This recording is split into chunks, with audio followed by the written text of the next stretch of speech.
And we're live. Okay.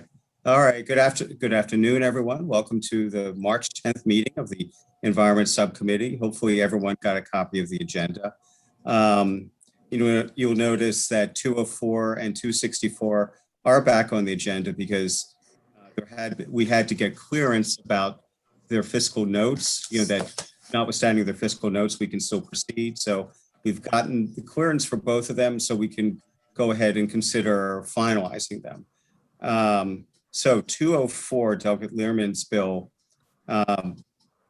Kristen, you want to remind us of the posture? I believe that we had approved amendments to the bill last time we considered the bill and then held the bill. Is that right? That's correct. The amendments that the subcommittee adopted basically just clarified the language throughout the bill regarding the categories of information that's tracked by MDE. And then the amended bill applies to certain water and air quality programs in MDE that will be tracked under the department's environmental tracking system or a comparable database. And then we did receive an additional amendment after that subcommittee meeting, and that amendment was taken up by the Senate and adopted by the Senate. And this, if you have the reprint copy, it's on page, what do I do if I refer, I think page 3.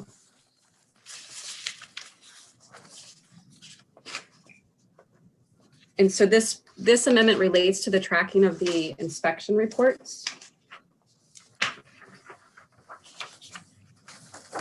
All right, and so at the bottom of page 3, the inspector's report in the bill as introduced would have required that the findings of the inspector on whether the site is in compliance would be tracked. That language is revised, that the information that would be tracked is whether the site is in compliance or whether any additional investigation is necessary. Does everyone see the part of the reprint that Kristen's referring to, the bottom of page 3 with the new proposed amendments? Okay. And so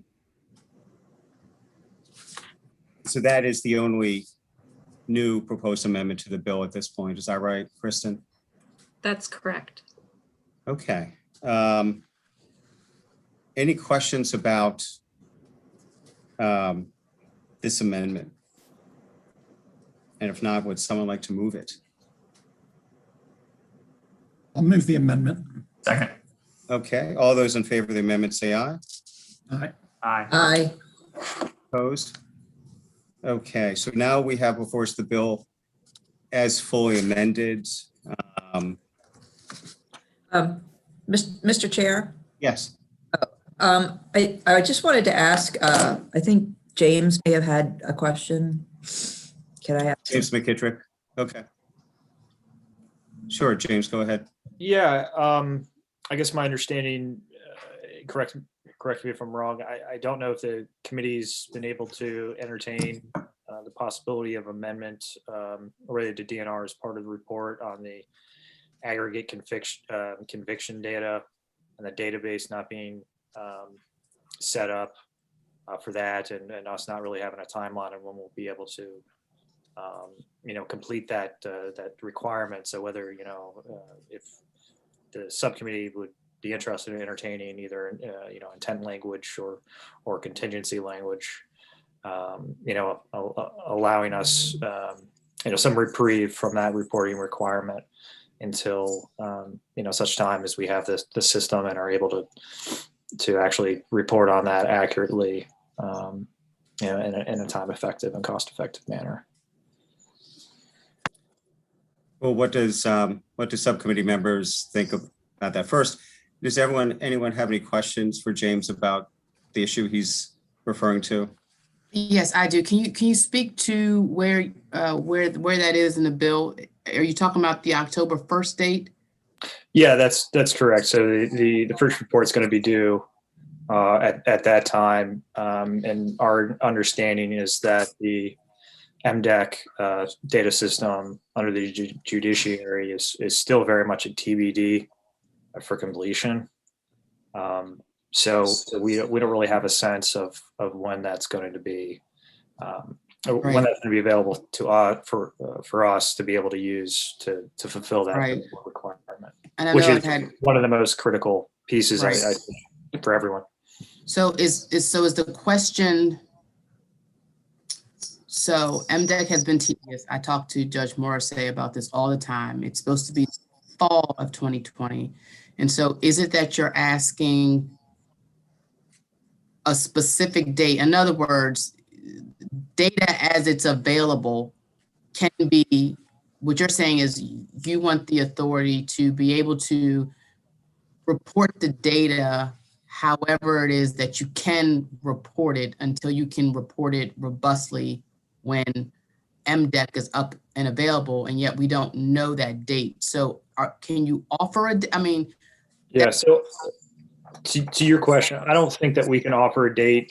We had a meeting just last week with the judiciary to try to get a sense on timeline. Our timeline for our specific project is not tied into the fall deadline that you've talked about there.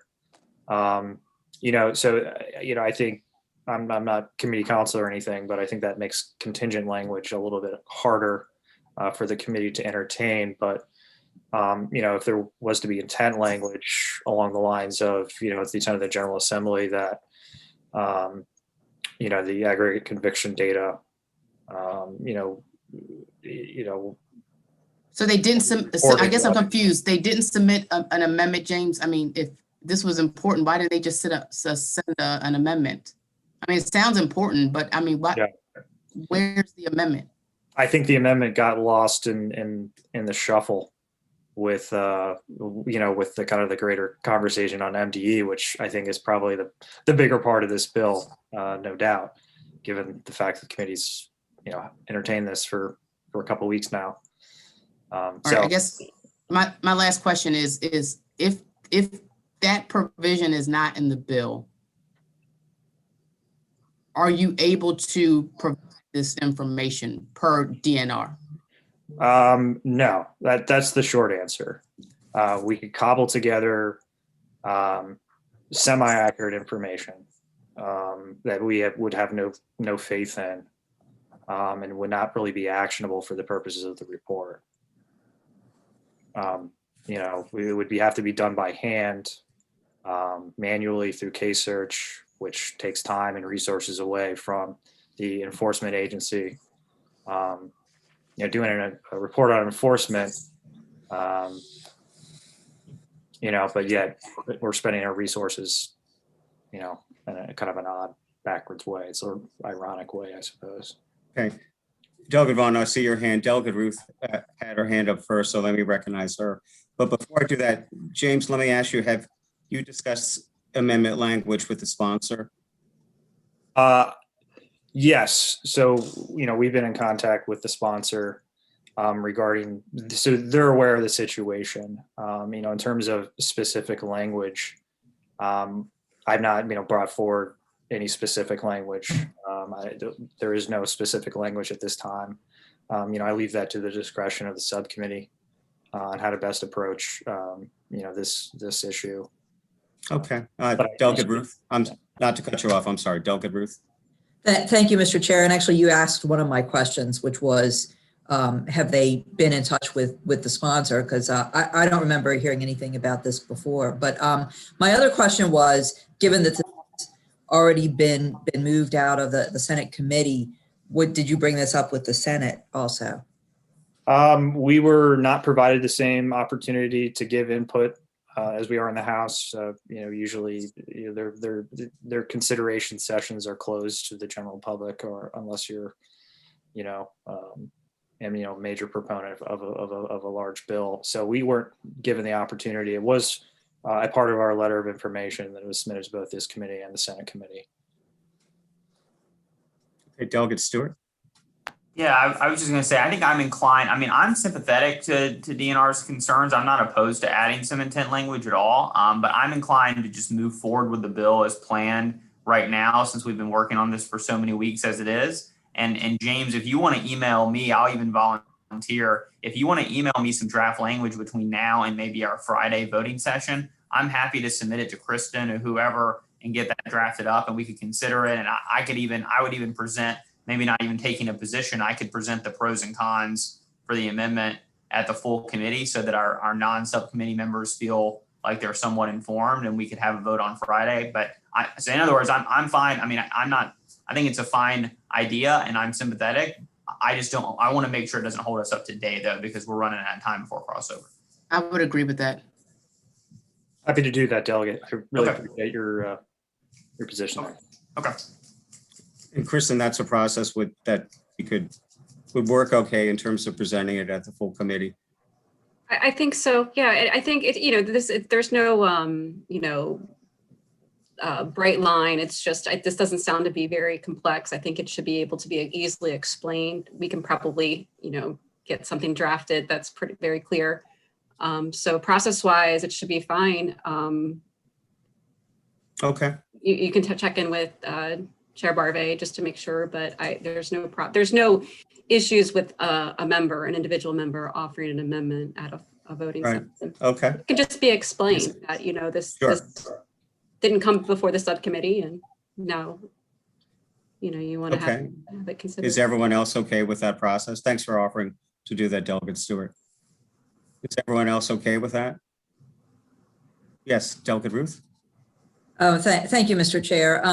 I just wanted to say that apparently the sponsor is watching this live stream, and she's not aware of this amendment at all. So somewhere there's a communications breakdown. So James, I hope you can get with the sponsor between now and the committee. Happy to do so.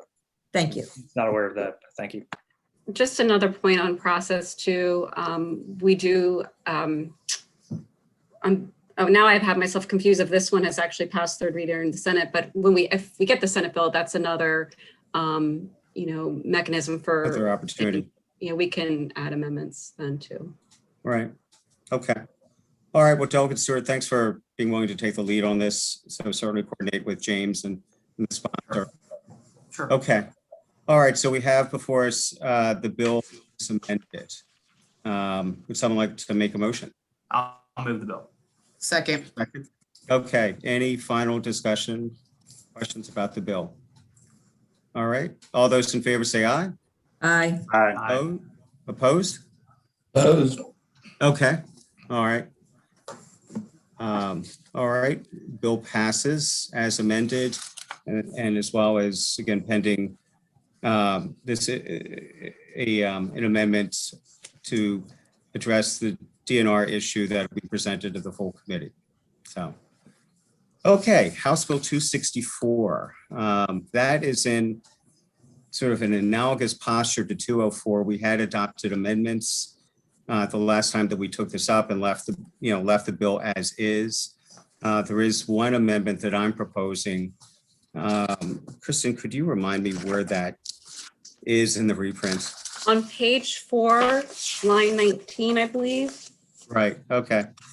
So if everyone can look at the reprint for 264, this gets at what I thought and the chair thought was an ambiguity about the language of not reasonably competitive. That is, this is sort of an opt-out provision saying that undue hardship would include the cost of diverting food residuals from a refuse disposal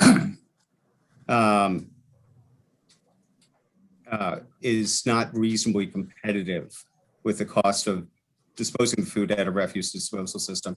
So we thought that it would be good to clarify exactly what that means so that when if a hardship application were to be submitted, there'd be a clear test. So I'm proposing that the language before you, that in lieu of saying not reasonably competitive, we say more than 10% more expensive than the cost of disposing the food residuals at a refuse disposal system. Mr. Vice Chair, Yes. so more than 10%, because I'm looking at the bill, or 10% and more. So in other words, it would have to be 11%. That's right. Or I guess just a smidgen above 10%. Okay, 10.1. 10.1, Right. 10.001. Right. Okay, Yeah. clarification.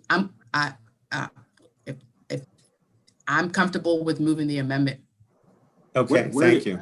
Oh, I Yes. I had a question, I'm sorry. Oh, go ahead, What Delegate. was where do we get the metric of 10% from? Like, what's the basis Well- of that? I just want to get, like, is that a market? Like, I just want to make sure we're getting that number from somewhere that makes sense in the market. Honestly, I can't say that the chair and I Okay. referenced any particular standard.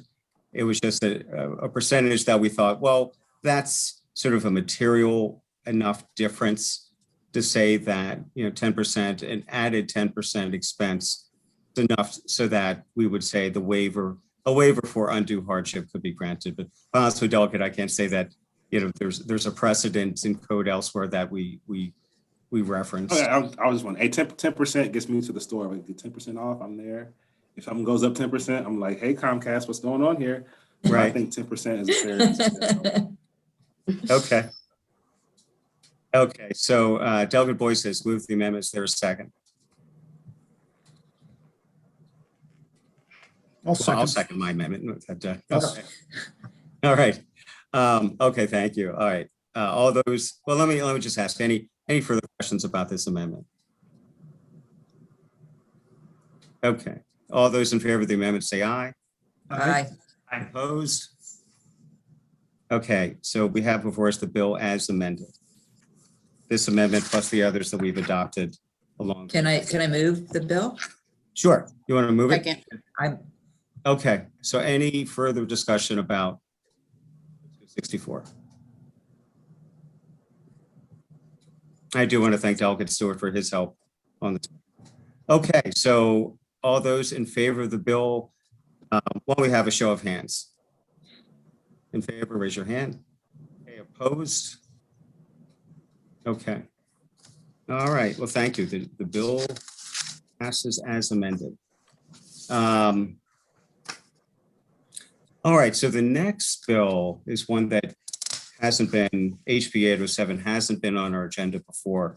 This is Delegate Love's bill to set up a task force to review and update the Maryland Recycling Act. And what she has done is what the sponsor has done, has put language into her bill as an amendment that would represent at least some of the ideas of other recycling task force bills that have been introduced. I think Delegate Weibel has a bill. Delegate Charkoudian, I believe. Kristen, do you know the other recycling task force bills off the top of your So head? I don't have it up in front of me. I think actually Delegate Ruth had a work group. Is that right? And then So does Delegate Weibel. Delegate Weibel has a work Delegate group. I Weibel. have a chart. Let me bring that up. With this, about Delegate Ruth's bill, Delegate Ruth to set up a look at regional possibilities for waste reduction. Is that right? waste diversion and disposal. Right. So this, I don't believe represents sort of integration of proposals from her. Well, I guess let's see how to update the feasibility. Well, it does have language about the feasibility of implementing regional recycling and waste disposal facilities.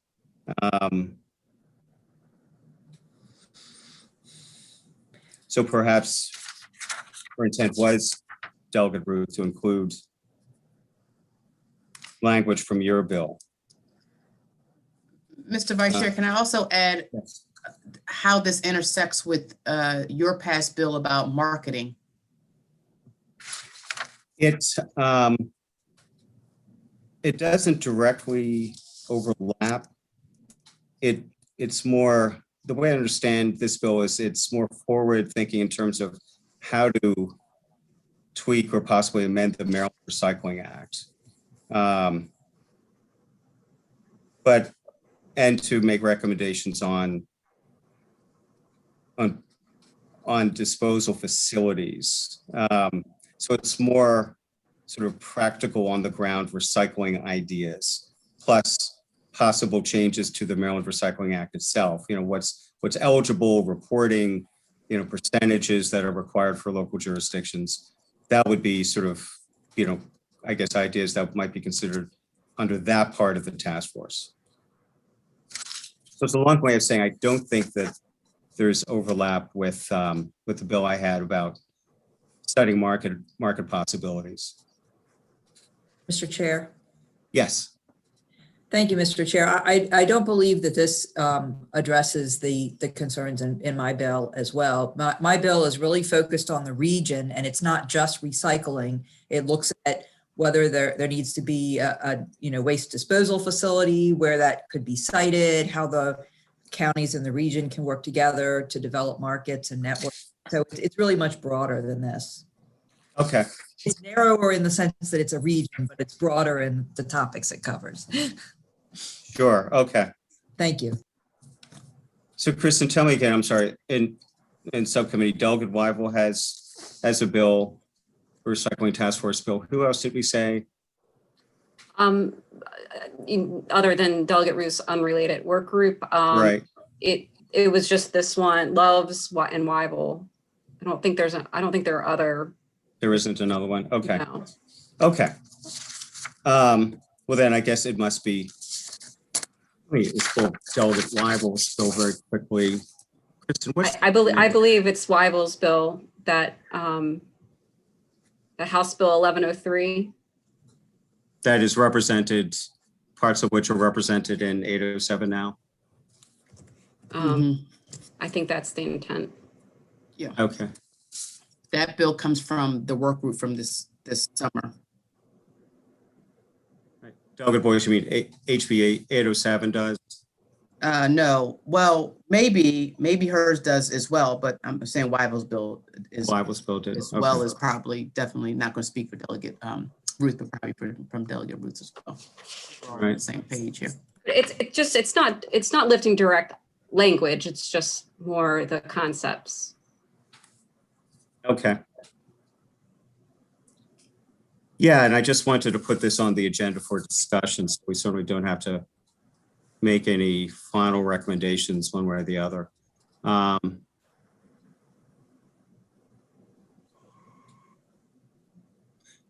Yeah, I do see how it does include some of the concepts from HB 1103.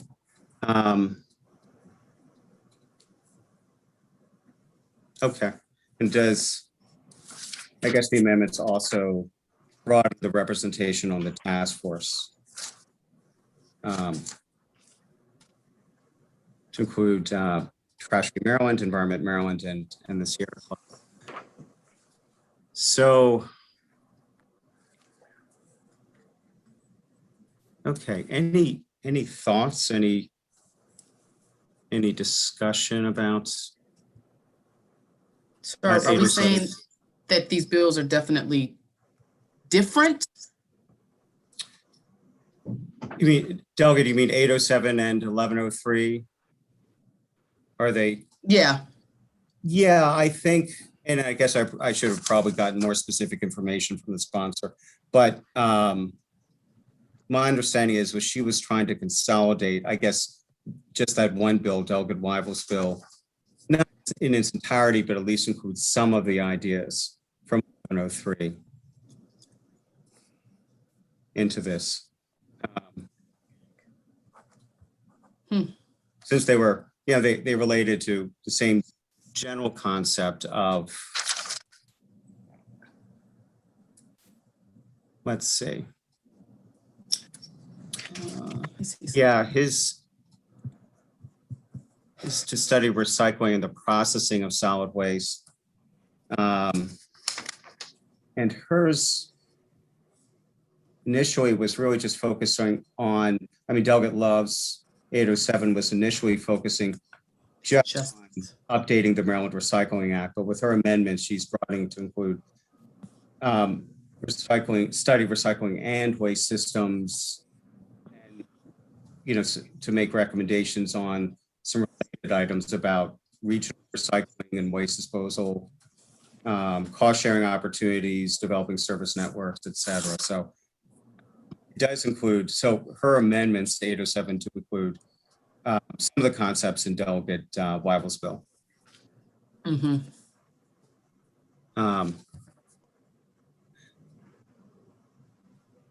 Yeah, let me ask for the advocates who are here, is there anyone who worked with Delegate Love on these amendments? Could confirm or amplify, what we're saying, what was the sponsor's intent behind these amendments? No? Okay. Well, Vice I'll Chair, work to, yes. I'm looking at the reprint and what page is this? Maybe you just already said this. I'm listening and reading at the same time. Page 2. Page 2, line 25. It looks like review the Maryland Recycling Act, study the recycling and waste streams in Maryland. Right. So I'm wondering about that. The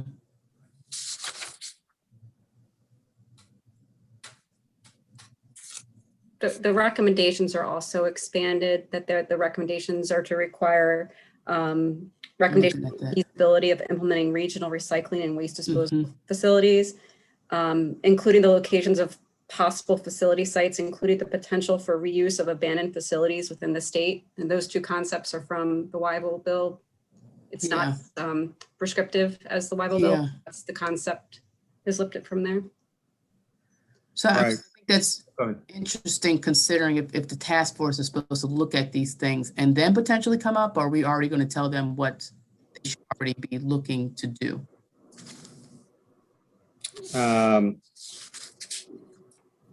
This would be the task force Yeah, studying and Yeah. making recommendations regarding those topics. Right. got it. I mean, if we felt that the topics they're supposed to make recommendations on aren't broad enough, we certainly could add something. I guess I was thinking the opposite, suppose the study determines something else. I mean, I think it's helpful. I'm wondering about maybe something more broad, that way we capture more. Mm-hmm. I don't know. But I certainly like this bill. Okay. Well, the questions or thoughts about this bill? Delegate Ruth, do I see your hand?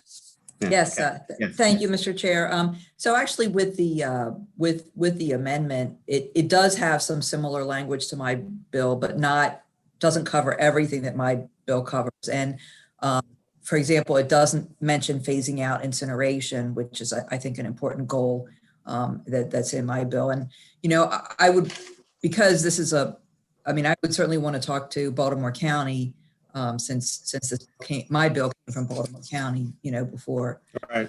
determinations about anything, but there are a lot of similarities. But to Delegate Boyce's point about the goals, I think that these are goals, and I think it's okay to say our goal is to move towards zero waste, and our goal is to phase out incineration, and and to have some of those specifics in the bill to know what the goals are that we should be working towards. Yeah, and Delegate Ruth, I mean, from my point of view, I'm fine with saying that, like, if this bill does advance, if we, House Bill 807 does move out of subcommittee and committee, was saying that it's for a consolidation of Delegate Wyville's bill, but not to include yours, and among the group that were saying, yes, that was one of the bills that we wanted to consolidate into this one. So. Thank you, Mr. Chair. Any other thoughts? Okay, well, folks want to noodle on it between now and our next meeting, which will be probably Monday afternoon again, Monday at 4. Please do so, and I'll circle back with the sponsor to, just to confirm that. And I think we're pretty sure it looks like that she's trying to, take some of the concepts from HB 1103 into this bill, but just to confirm that, that was her intent. What's, Delegate Ruth, what's your bill number again?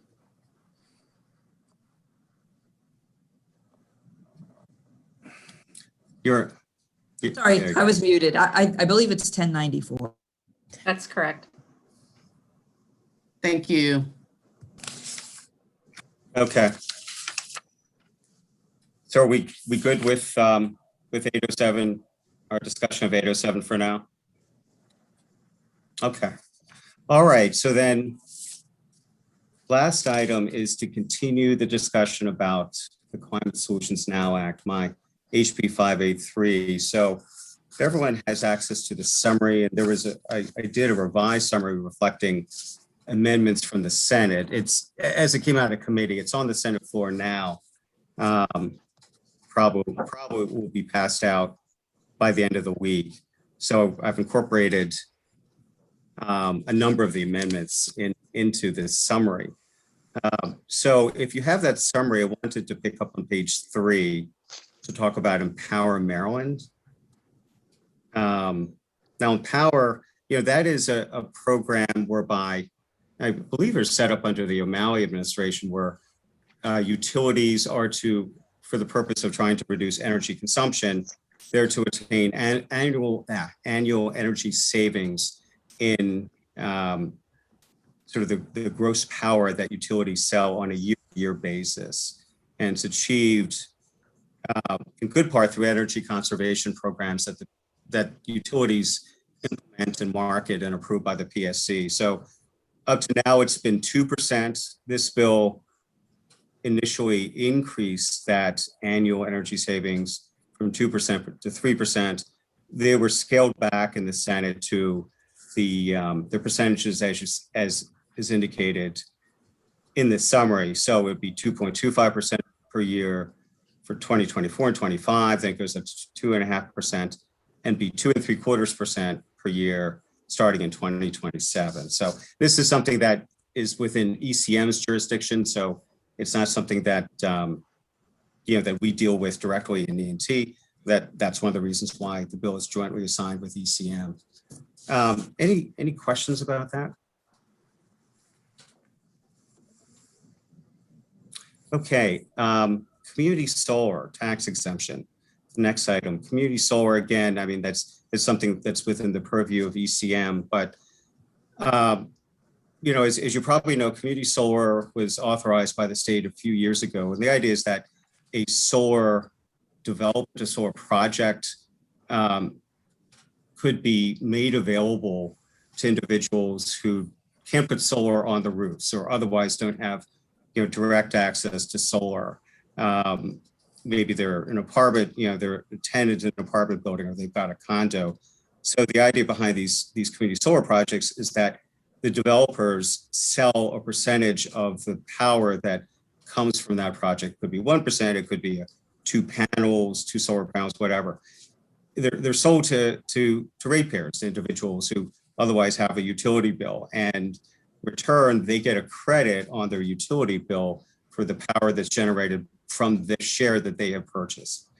Now the problem, community solar, the rollout of the past few years, there've been a lot, decent number of community solar projects, but very few where the customers are low to moderate income customers. So the goal is to try to make community solar projects more accessible and have developers more incentive to set up community solar projects where the customers they market to are low and moderate income customers by providing a personal property tax break as indicated in the summary. So it would exempt the machinery and equipment from the local personal property tax if it's installed on rooftops, parking lots, et cetera.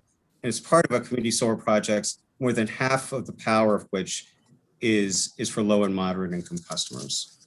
So in the grand scheme of things, it's a relatively modest tax break, but nonetheless, it's designed as an incentive in that direction for low to moderate income customers and community solar projects. Any questions about that? All right, well then let's go to page 4. Zero emission vehicles. these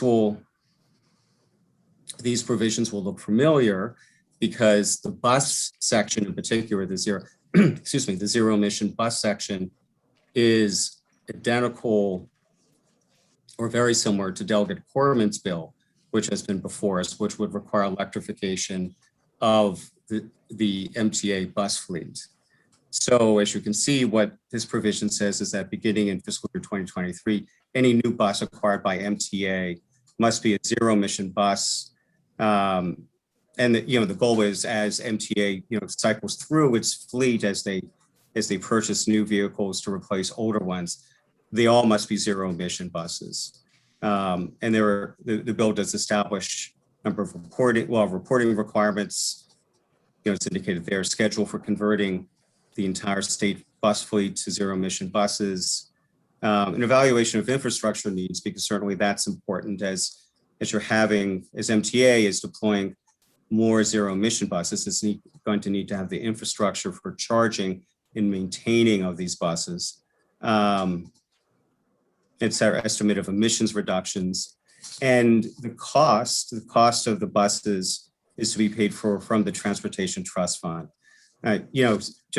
Just like zero emission cars, electric cars have a more, though it's come down significantly, they have a higher upfront purchase price than your typical internal combustion engine car.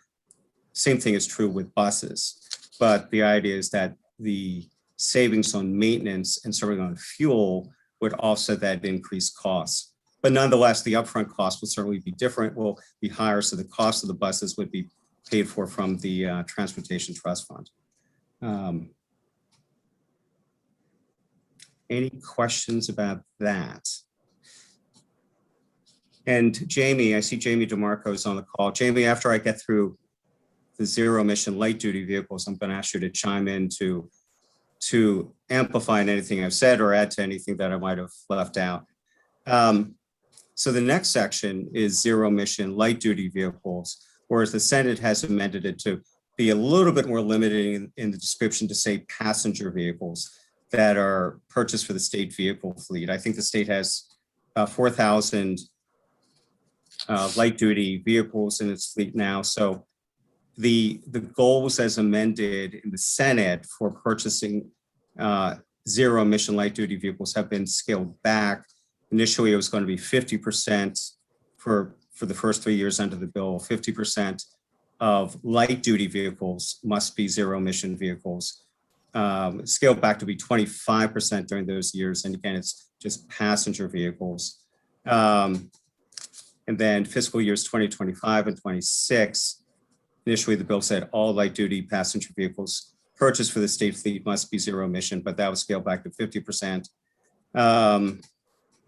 Then there's intent language that the state make reasonable efforts to transition the rest of light duty vehicles in the state fleet to zero emissions as soon as practicable, and then requires an annual report from the chief procurement officer on, again, total number of vehicles purchased by each unit, et cetera.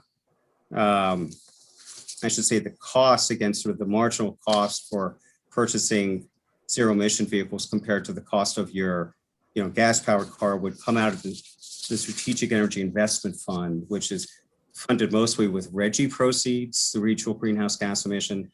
So that would be the funding source in the bill as it stands now.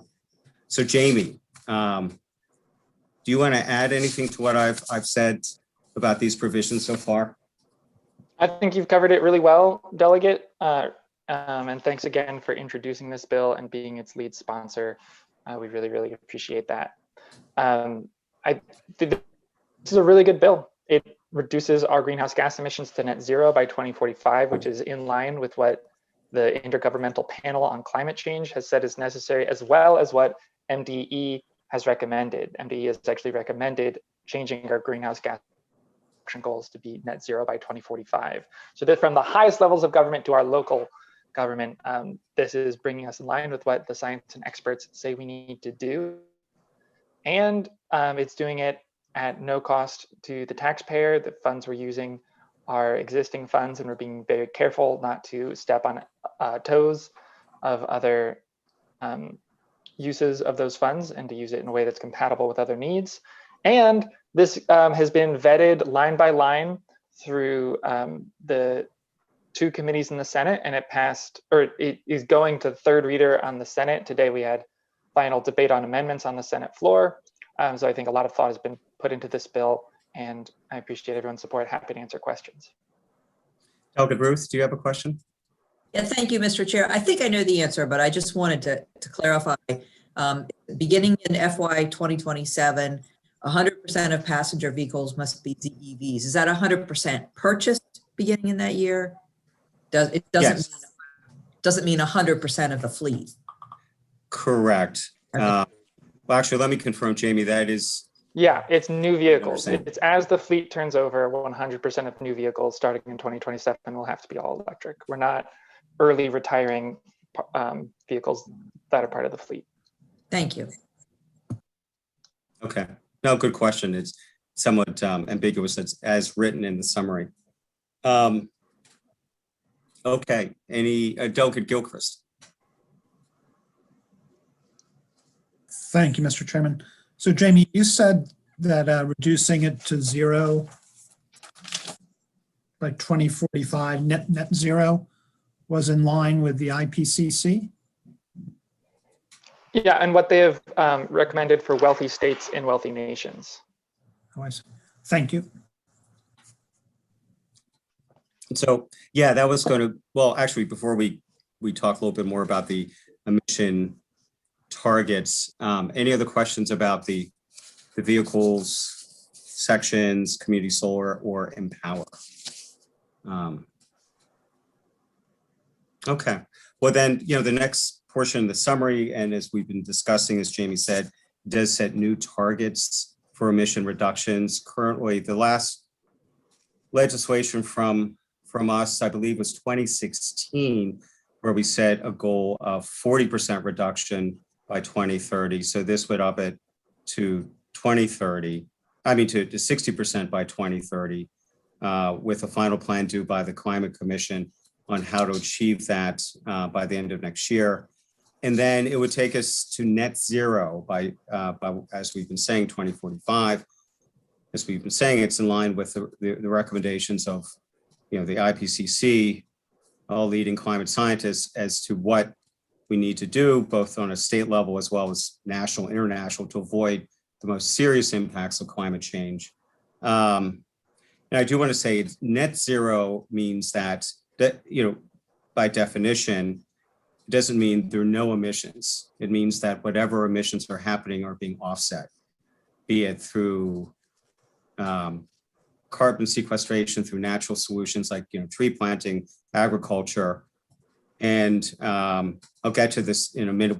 We did amend the bill to talk about sort of the technology of carbon capture that's been scientifically proven. So that'll, 2045 seems like a ways off. That's 25 years, but nonetheless, it'll come up, before we know it. So the final plan would be due the end of 2030 to get to near net zero. And an important part of the bill is that these targets sunset in 2025. So what that means is that the legislature would have to affirmatively decide whether, like, let's say this bill does pass, whether we want to keep the targets of 60% by 2030 and net zero by 2045. Maybe there'll be some new scientific development that says we can accelerate, or maybe there might be a sense that these were too ambitious. But in any case, they do sunset in 2025. And, so that's sort of, in a sense, kind of a circuit breaker in the event that there is, again, in a couple of years, one reason or another, as the chair in the Senate says, if we decide we're moving too fast or too slowly. Now, in terms of plan specifications, no reliance on highway widening or carbon capture storage technology. The first part is because there has been included in the state's greenhouse gas reduction plan what are believed to be the carbon benefits of the widening of highways 270 and 495. So, and there are a lot of folks who believe that that's not a good thing to rely on. In the end, it'll create more traffic, and will not eliminate much congestion. So that's in there. With respect to carbon capture and storage, the Senate edit says that carbon capture technology, if carbon capture technology has been proven to achieve verifiable carbon reductions, and that's all the the high-tech stuff of injecting carbon into the ground, into rock, into cement, et cetera. We say use a 20-year timeline horizon for methane, which is a much more potent greenhouse gas than carbon dioxide. Must include specific estimates of reductions expected from each measure. Top of page 5, must result in net benefit to the state economy as compared with a no action scenario. But the analysis of the economic impact must include the social cost, carbon, and again, use the best available scientific info as included in the most recent IPCC, again, the International Panel on Climate Change, worldwide scientists who make periodic reports. I'm gonna have to jump to the committee voting in a few minutes, but Jamie, anything you wanted to add or any questions from the subcommittee about those items? I don't think I have anything to add, but happy to answer questions. Okay, any questions? All right, the next section of the bill is environmental justice considerations. There are, as you know, there are separate bills on the EJ Commission. So whether, the exact language that's going to be in the bill on EJ may get modified, but the bill does have a number of environmental justice considerations related to climate, which we would task the EJ Commission with doing.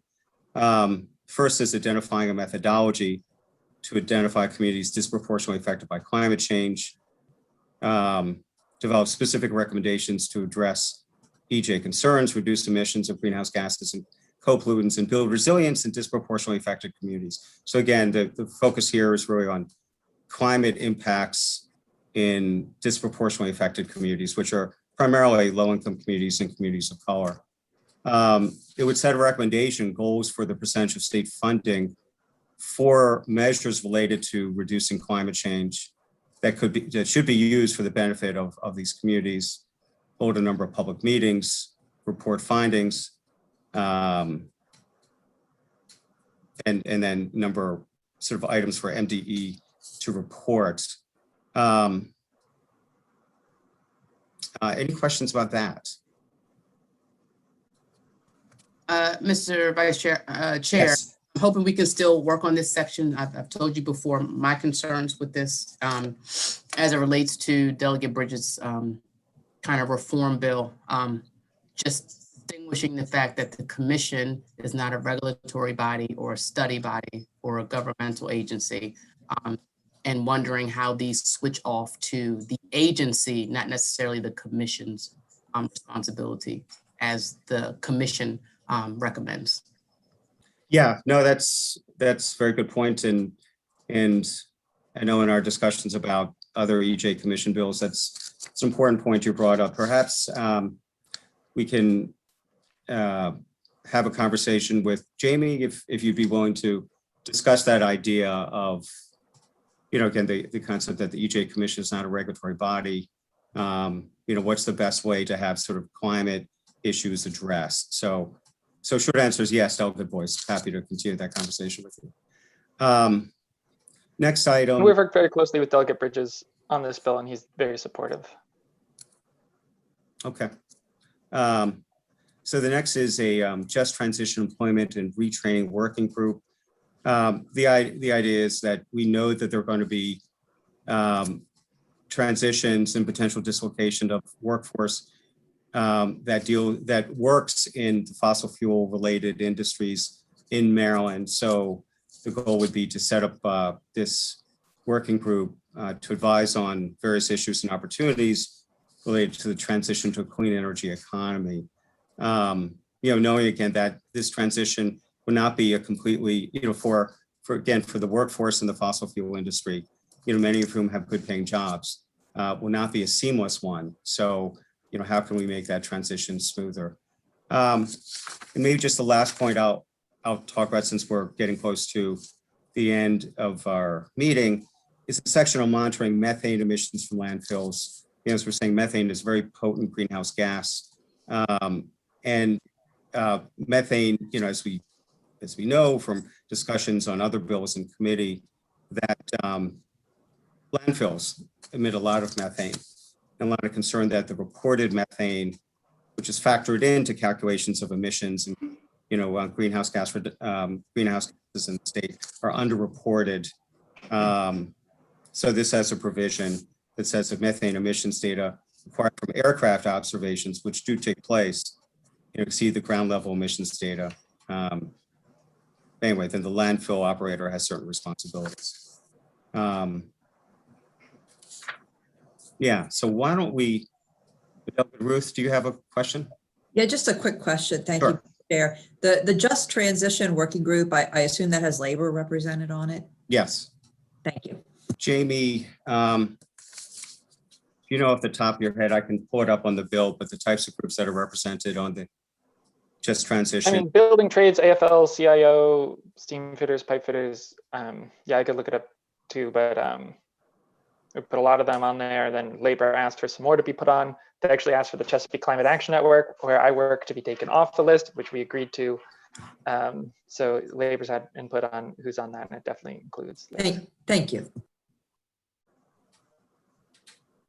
Okay. No, good question. Thank you, Delegate Ruth. All right, so we've covered much of the summary, not all of it. Perhaps on Monday we can finish up the discussion.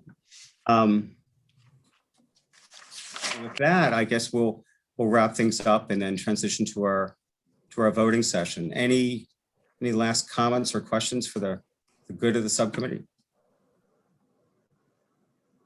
Okay, well, thank you. And again, probably very likely we're going to meet twice again next week. The first time, Monday afternoon. Let's tentatively say 4 o'clock, and we'll confirm by the end of the week the exact time. So with that, thank you very much, everyone, and see you soon.